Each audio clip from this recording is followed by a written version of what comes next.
Radio electric इन्स्टिट्यूटच्या ह्या अमृत महोत्सवी वर्षाला उपस्थित राहताना मला खरोखर आनंद होतो.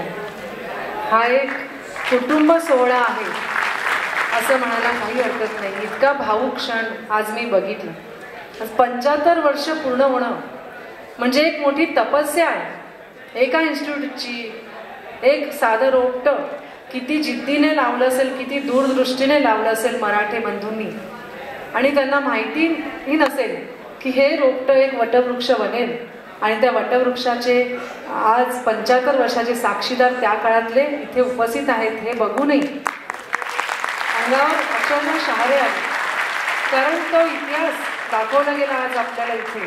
तो इतिहास बघताना सुद्धा असं वाटत होतं की एखादं नुसतं पहिलं पाऊल टाकताना किती जिद्द आणि किती महत्वाकांक्षा ठेवावी लागते. ते इनिशिएटिव्ह पाऊलच खूप महत्वाचं असतं. आणि ते 41व्या वर्षी म्हणजे 1941 साली पहिलं पाऊल टाकलं किती जिद्दीने मराठे बंधूंनी, आणि अनेकांनी त्याचा प्रशिक्षण पूर्ण केलं. वेगवेगळ्या गोष्टी ज्या भारतात त्यावेळेला कल्पनात्मक वाटत होत्या अशा गोष्टींचं अभ्यास इथे सुरू झाला.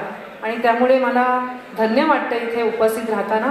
कारण कार्यक्रमाची सांगता माझ्या इकडे करून मी इथे निघाली, पण इथे आल्यानंतर मला हायसं वाटलं की आपण खूप चांगल्या कार्यक्रमात आलो. एक वेगळा एक पवित्र क्षण मी अनुभवत आहे असं मला वाटलं.